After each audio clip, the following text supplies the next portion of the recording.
Sabadell és una ciutat catalana, capital de la comarca del Vallès Occidental, junt amb Terrassa.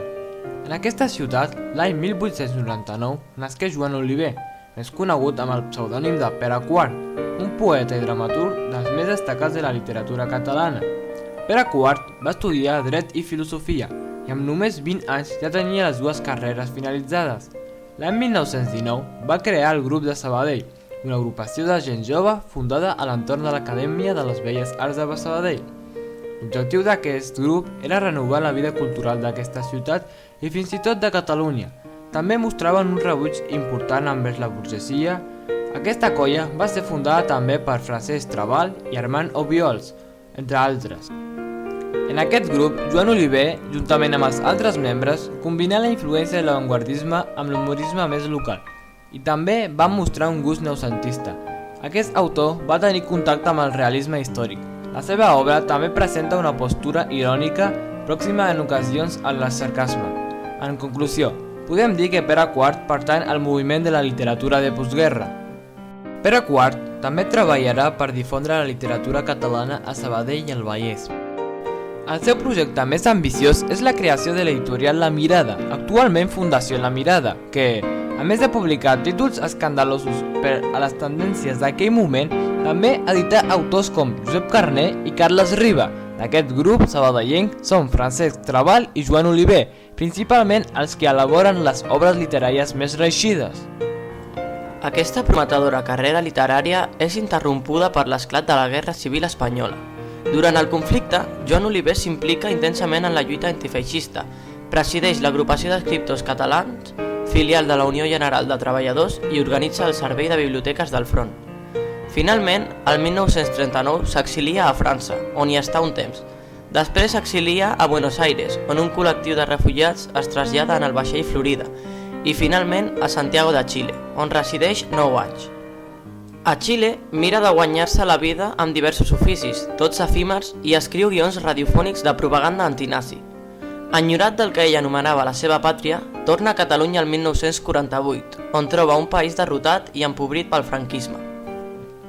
Poc després d'arribar, ingressa a la presó Model de Barcelona, on estarà 2 mesos i mig. Uns mesos més tard, la seva dona, Conxita Riera, mor de leucèmia. Fruit d'aquestes experiències, fa els llibres Saló de tardor i Terra de naufragis. Joan Oliver es converteix en una figura pública i la seva actitud honesta i contestatària el fan veure com un símbol de la lluita antifranquista. En quant a l'estil de Joan Oliver, cal dir que la Guerra Civil va suposar un canvi en la seva obra.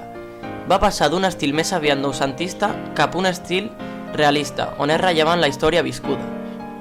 Actualment, Pere IV ha esdevingut un referent poètic del segle XX pel seu llenguatge rigorós, imaginatiu i creador. En quant al poema Correndes d'exili, també cal dir que aquest va ser escrit durant la seva estància a Xile, com hem esmentat abans.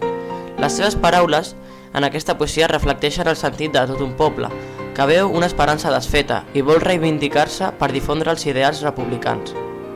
Per últim, la situació del poema estaria dins de la poesia social, moviment poètic que va aparèixer entre els anys 50 i 60 i caracteritzada per la denúncia de les condicions polítiques i les reivindicacions de la llibertat.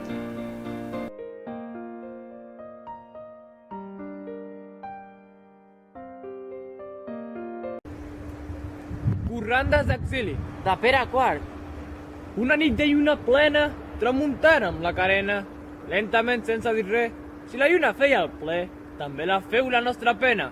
L'estimada m'acompanya, la pell bruna ja era greu, com una mare de Déu que han trobat a la muntanya. Perquè ens perdoni la guerra, que l'ensanya, que l'esguerra, abans de passar la ratja, m'agec i beso la terra, i la carono amb l'espatlla. A Catalunya d'així, el dia de ma partida, mitja vida condormida, l'altra meitat vingué amb mi, per no deixar-me sens vida.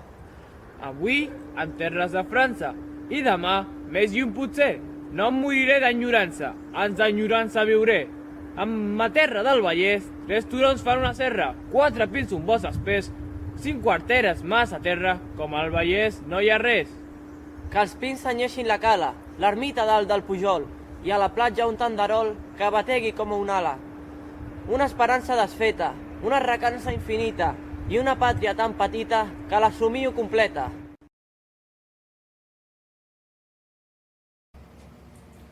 Aquestes corrandes van ser publicades a Saló de Tardor, l'any 1947, en qual l'argument del poema Corrandes d'exili l'autor es presenta una nit de lluna plena, la qual aquest relaciona amb la gran pena que senten els personatges a l'hora de tenir que emigrar cap a un altre país, que en el seu propi els volen afusellar o empresonar. L'autor es parla de l'exili com a conseqüència d'una cruel guerra civil i ens explica la cruel i dura experiència de creuar la frontera de Catalunya amb França per la incertesa de no saber si et deixaran passar o potser els funcionaris es quedaran amb les teves pertinences i també si es quedaran a viure a França o hauran d'anar a un altre territori com Sud-amèrica. Des d'un punt de vista sentimental, l'autor ens parla de la tristesa de deixar quasi la meitat de la vida a Catalunya. Tota la gent estimada, si ens centrem en l'estat d'ànim de l'autor a través de la estadística emprada, apreciem que va viure avergonyit un període imborrable de la nostra història. Va veure amb els seus propis ulls com es trencaven famílies i, sobretot, la relació entre Catalunya i Espanya, gràcies a la República. Al final del poema, Joan Oliver fa una exaltació de la terra del Vallès, lloc on, com hem esmentat a la contextualització, l'autor va viure i lluitar per difondre la poesia catalana. L'autor en cap moment ens presenta cap personatge, sinó que es refereix a un grup de gent que emprèn l'aventura d'exiliar-se i amb aquesta gent es reflecteix ell mateix i ens explica d'una manera indirecta com va ser el seu exili. El narrador està en tercera persona i és omniscient, és a dir, que ho sap tot, ja que l'únic és la seva pròpia experiència de l'autor. L'espai concret on es situa és a Catalunya, lluny amb la frontera amb França, i el temps el situem a la fi de la Guerra Civil Espanyola. La mètrica de la poesia consta de regularitat sil·làbica en art menor. Tots els versos són de 7 síl·labes. La rima també està molt ben definida i és consonant. Els principals recursos morfosintàctics que utilitza Joan Oliver són les metàfores. Un exemple és quan diu «A Catalunya d'així» i conclueix «mitja vida condormida». L'altra meitat vingué amb mi per no deixar-me sens vida. També en fa ús de la hipèrbole. Quan diu «tres turons fan una serra, 4 pins un bosc espès, 5 quarteres massa terra». I també de la paranomàcia.